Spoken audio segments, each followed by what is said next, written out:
If you're a game developer, I wouldn't be worried about your job being taken away for AI, except Yeah, if you're you work in Gucci. a greedy company like Activision or EA or something that. Yeah, I was just thinking them too because they did some AI stuff with some assets in Call of Duty Black Ops 7. Yeah. So I know that's what Believe he's this referencing. nonsense. All right, what's up, everybody? It's your boy Duke Plays here, back with some more GTA 6 reactions for you guys. CEO Strauss Zelnick breaks silence on how GTA 6 is developed. I saw this and I was like, yeah, I need to. It's probably some clickbait, but I need to hear this art. So without any further ado, let's get into Strauss it. Zelnick, the CEO of Take-Two Interactive, had done another video today talking about AI, saying that it's laughable to think a GTA 6 type video game could be generated with AI, giving some big W's, and also talks a little bit about Red Dead Redemption in this video. So we're gonna go and take a look at this interview. I'm not gonna show the whole 30 minutes, but just the perfect little compilation for. Rockstar doesn't strike me as the type of company to use AI. They strike me as a create my assets from scratch and make them as high quality as possible, while optimizing to work with very modest hardware. That's a track record they've had, and that's Everything that how you I need know to know them. regarding GTA 6, Rockstar titles, and the future and mindset of the parent company. He hit his mic, just like I do in my The videos. first topic Strauss is talking about comes from the question of AI and what opportunities AI brings to the gaming industry. And the answer might surprise you a little bit. Let's check it out. Look, the history of our industry is that we've always used technology to create great entertainment. This has always been a digital business, and the bulk of the work that our teams do, obviously, is done in and with computers. So, an advanced technology that allows us to do things better and quicker is great for us. And Pretty generic statement. He's not saying anything the average person doesn't already know. By the market's reaction, because the market's reaction was somehow seeing it as a threat to what we do, when it's quite obvious that creation tools are beneficial for our industry.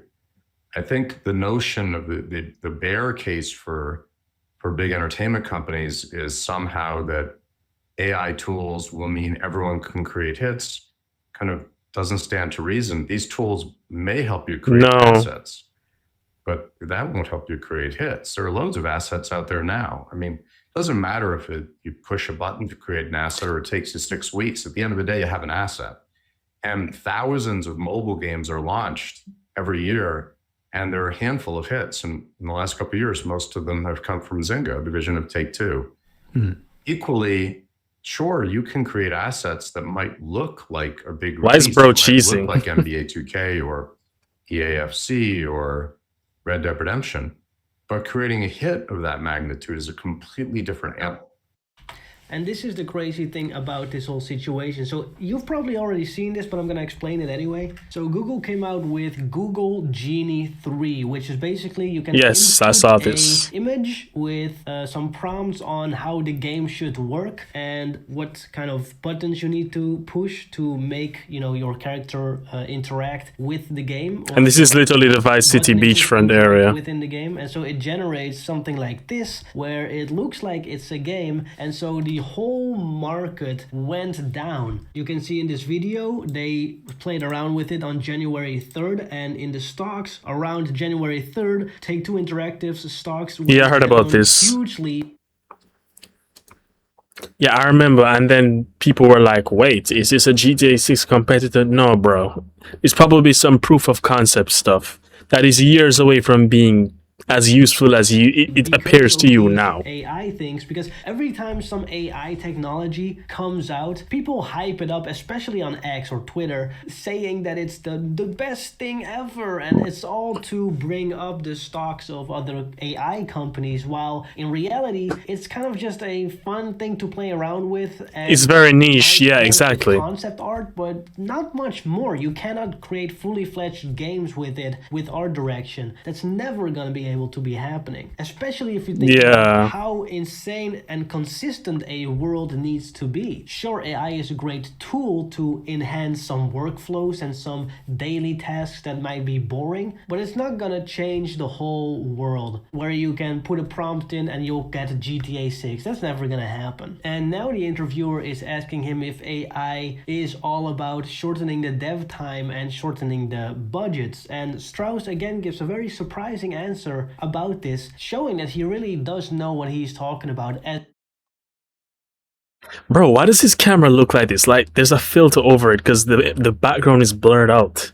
Strauss's camera is weird, man. Our goal is making the best entertainment on earth, engaging consumers. That's our mission. We have a 3-part strategy to pursue that mission, which is be the most creative, be the most innovative, and be the most efficient. So if we can innovate and enhance efficiency, that's terrific. It's a big part of what we do. But our mission is to create the best entertainment on earth and to bring it to consumers wherever they are. And of course, to make a load of bags of money, of paper, you know? Yes. Yes, and rightfully so. I mean, you know, you put the work in, you create something great, you deserve to be financially rewarded for it. Yeah, it's business, man. I'm not mad at it. Once the consumer gets high quality shit, I have no problem dropping a bag on the product. He is a parent company. Of course, he's going to make a lot of money. And that's basically his main goal. Entertainment is just a vehicle to make that money for him. But I do understand his mindset, especially the thing that he is always promoting. He's locked in. About this thing is if his mind is focused on millions of dollars. A lot of people are going to gravitate towards that. And they're going to purchase that. Therefore, you're going to make a lot of money. But, you know, with GTA 5, and the whole grinding thing, it's like GTA Online is not massively entertaining. A lot of the times when you have to drive so long to get missions, and you can only get a certain amount of I don't be having the time to even sit down and enjoy that. Really bad. You need to buy shard cards, and it's incentivizing that. So it's not really making the best entertainment. And the shark cards thing isn't even an issue for me because I have over $200 million in that game after buying a bunch of cars, properties, and stuff. So I'm good money-wise. It's just the time. I don't have the time to sit down and play that shit because weekends is like my content creation week time. And then a lot of the time I just want to watch something. I don't want to play a game. That's something I've noticed as of recent. I keep looking down and not into the camera. I don't want to play nothing, man. I just want to watch something, you know? About the track record of GTA lately, but, you know, I understand what he means by this. Let's move on.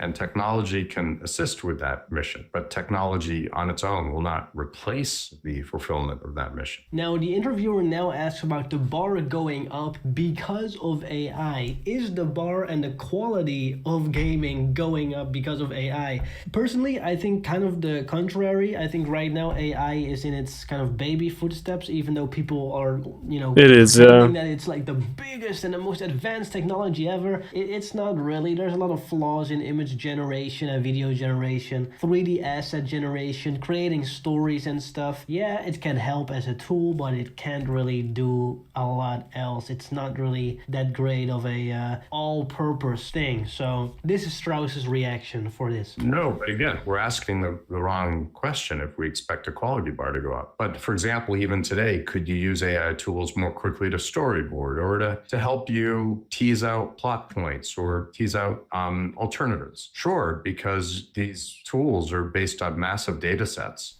that are searchable and translatable into natural language. And that's just more effective than the tools we've had before, doing an internet search. But ultimately, it's the same thing. So it all depends on your expectations. You know, no one ever added value with a PowerPoint presentation. Nonetheless, lots of them are made all the time.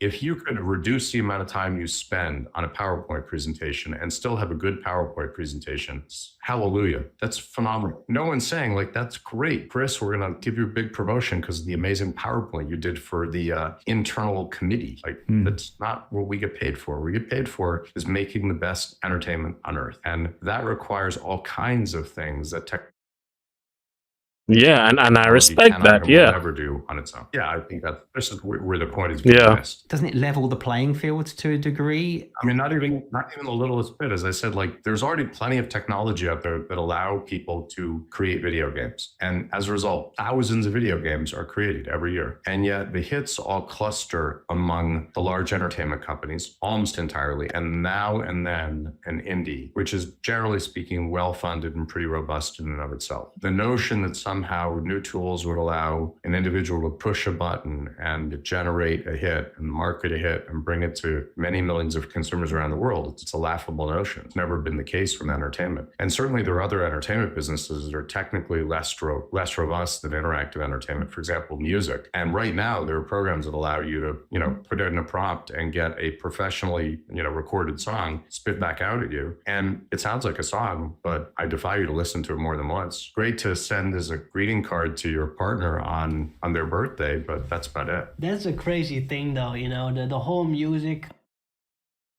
He really out here disrespecting the AI. That's crazy. But I mean, he's right. It's something in its infancy, and it will never replace the time, the resources, and the manpower needed to craft an entertainment art like Grand Theft Auto, especially a Grand Theft Auto game, because that's like a real world simulator, and there's a lot that goes into I was that. blown away by it, especially because I produce music myself, just as a hobby, just for fun, especially for the gaming industry. If you're a game developer, I wouldn't be worried about your job being taken away for AI. Except Yeah, if you're you Gucci. work in a greedy company like Activision or EA or something that. Yeah, I was just thinking them too, because they did some AI stuff with some assets in Call of Duty Black Ops 7. Yeah, so I know that's what he's Some referencing. nonsense and goes and fires a bunch of people and then eventually have to rehire them, or they don't, and it's just an excuse to make more money. I'm probably not buying tickets to see an AI artist. Right.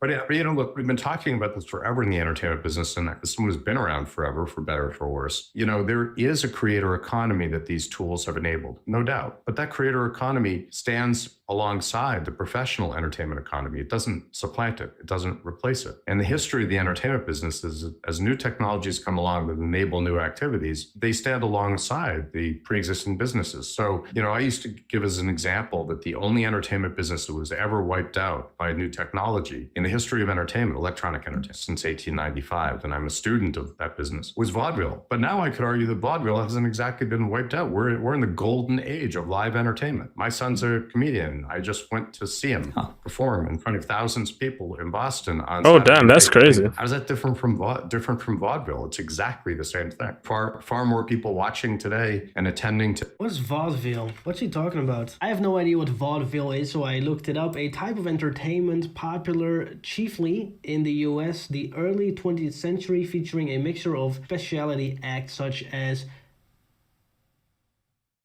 Burlesque. burlesque comedy? I have no idea what this is, and song and dance. So like a comedy musical, basically? Okay, no idea. Nah, who cares? So that has been Strauss Zelnick on AI, and don't worry about GTA 6. Is the video done already? AI Rockstar is not doing that. There is a little bit of a difference. Rockstar's between better than AI that. And AI, you have generative AI like large language models, which is like ChatGPT, and all the image generations and the music generators and generating anything with AI. But you also have like NPC AIs in video games, which are just coding how a non-playable character. It's basically a bunch of if That's a statements, different pretty sort of much, AI, obviously. based on different conditions. That type of AI, coding NPCs, obviously that's going to be in the game, but no large language models or ChatGPT is being used for that. So that's a little bit of the difference. So I hope I informed you well with this video. Thank you to all the members on screen right here, and I'll see you guys next time. Bye-bye.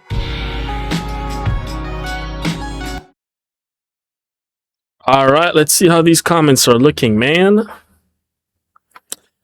Perfect freeze frame. Oh my god, I know I'm gonna click on this.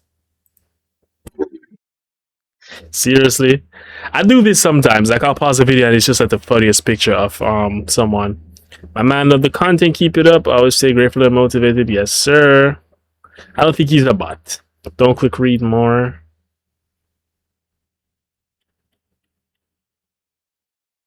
Don't click the like button. Yeah, I won't click it. I don't like that. Yeah, so he actually posted this like less than an hour ago. He posted this an hour ago. So yeah, I mean, I didn't learn anything too interesting. I thought they were gonna go into detail about like the patents and stuff like that. I should have known it was an exaggeration, as YouTube videos be. But I still, you know, it's good to hear Strauss Zelnick's input, even though a lot of these things are already new. But it's still an interesting listen. So I hope y'all enjoyed. Don't forget to comment, like, share, subscribe, turn on post notifications, follow our socials there in the description. And with that said, I'm gonna get up out of here. Goodbye.